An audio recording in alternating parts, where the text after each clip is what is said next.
All right, this is part 7, the last bit of the update. So just a few days ago, my ex-wife, filed a motion to appear in court via Zoom, right? The judge let us know that our hearings, they were all via Zoom. That's fine, they're just hearings. It's not like a real trial. However, on the final trial, the actual final divorce day, August 20th, it's in person, meaning that we have to appear to court. She's living in Houston. She's going to have to come down to Collin County to appear before the judge and defend herself. Now, honestly, like, the reason why she doesn't want to see me or be near me is because she can't even stand to look at herself. You know, I understand what she's going through, and it's almost impossible for her to make the accusations that she makes online behind the screen in person. It's bad enough that she couldn't even do it when we were having the hearings, when it's just like, you know, her and me. Even in mediation, she requested to have separate mediation where the mediator goes back and forth. We couldn't even be in the same Zoom meeting, right? That shows how embarrassed she is and how deep down she knows what she's doing is wrong. So psychologically, she's not built for this. She's not prepared for this. And me, I'm eating this up. I'm enjoying every bit of this. I'm on cloud 9. Like, I've already established that I'm 100% gonna win, no matter what. Why? Because no matter the outcome, right? The damage that's been done to her father and her is irrevocable. So I don't care what the judge even says in the I'm gonna get a divorce on August 20th. Whether or not she gets my furniture, my dresser, the pots and pans, who cares, bro? This stuff cost maybe like $1,000, maybe $2,000 total. Your whole life is ruined, all because of their ego, arrogance, and greed. So I'm so excited for divorce, for my divorce court date, because it's in person. And the reason that she wanted to do it via Zoom, she obviously has to try and pull on the court's heartstrings and make up some BS claim. I'm going to show y'all everything. She says that, oh, I am deeply traumatized, and I am have reports that they are going to jump me. Like there's going to be a gang of people that are going to jump her and beat her up on the day of court. This is what she's got to say. She thinks she can just make up allegations and make up claims that thinking, oh, he's going to beat you up? All right, yeah, no worries, sweetie. You can appear via Zoom. Like, this is absurd. And then she tries to sprinkle the sugar on top, say, oh, and by the way, I have my academic advisory on domestic violence on Monday. Guys, even though I lived with this woman for 30 days, she is not waking up to go to some counseling session at 9 a.m. She wakes up at 1 p.m., 3 p.m. Like, the fact that she's tried to lie goes for... I know she's not going to any abuse, trauma, domestic violence counseling. It's one thing, okay, you tell people you're being abused and you make it seem like you were, but to go the extra step and pay for it, first of all, she's broke, she got no money. She's not going to domestic abuse counseling. Whether it's free or paid, it don't matter. Like, I know she's not waking up 9 a.m. She'd rather sleep all day than go pretend to be a victim with a person who doesn't give a damn.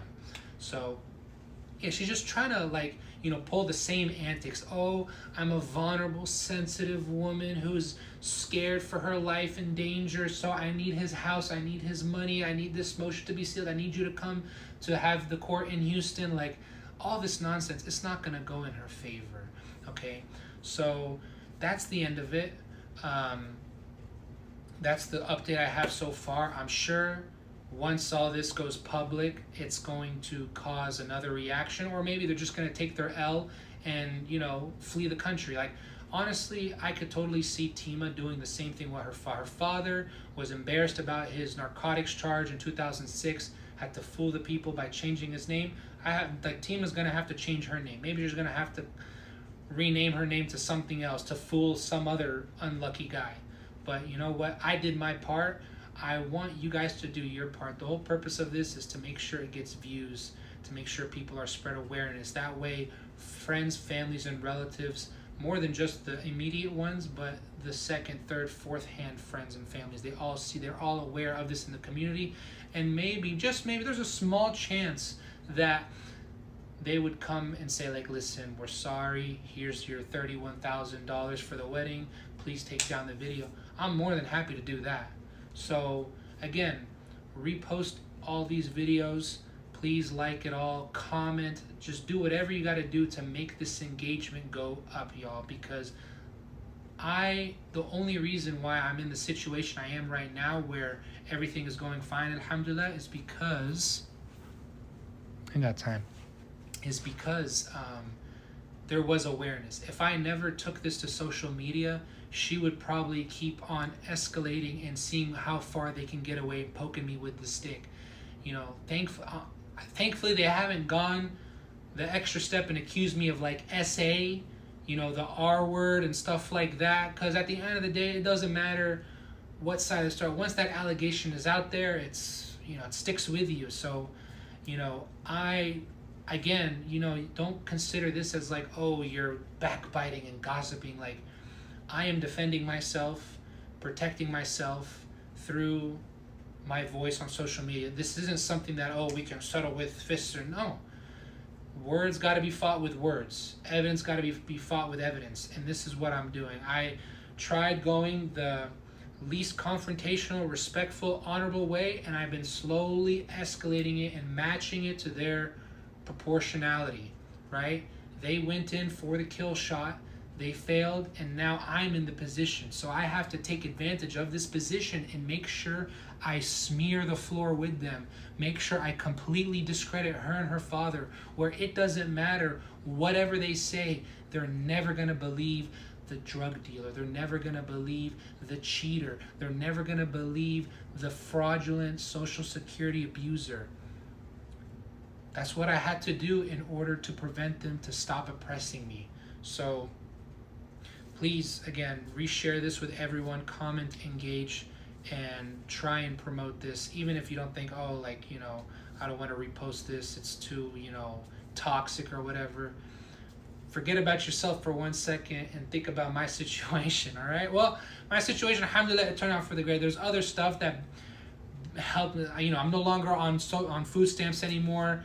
A lot of wealth has came back to me, subhanAllah, within 1 month. You know, I'm not here to gloat or boast or anything like that. So, you know, I'm content and satisfied with the outcome of this. I learned my mistake. I learned my lesson. I'm not scarred or burned or traumatized to the point where, oh, I'm never going to find, you know, love again or some nonsense like that. Her, on the other hand, shit, she's going to need at least 5 years minimum to recover from this. And even then, like, that's not enough, you know. So, yeah, this is the end of it. I'm going to share all the body cam footage and any extra details that come up. Also, I'm not going to mention the other things that were in our marriage that were problems, simply because that's like the ace in my pocket. In case she does retaliate and goes another step further and tries to make false allegations, I will bring up the other horrendous things that she did in our marriage that I'm not mentioning because, you know, at the end of the day, it doesn't really benefit me anymore, but it's also to make sure the peace stays maintained. It's almost like a nuke, right? I don't want to let off the nuke and give them a chance to reattack. I'm saying, hey, I got a nuke still in the back loaded, so don't think this is the end of it. What we got 1 more minute left. Yeah. So, you know, it's the only thing that people need to know is that she's a liar and she's a cheater. There is 4 other things that I could mention that are completely justifiable, but she knows what I'm talking about, right? She knows what I'm talking about. I have the text messages, I have the screenshots and the pictures, and I don't want to already do more damage than I have already done, right? So I'm showing a little bit of mercy. Not all, like, I understand, like, you know, I'm ruthless in the sense of what I did, but I'm still holding back just a little bit. I gave them 99%. I'm holding back 1%, okay?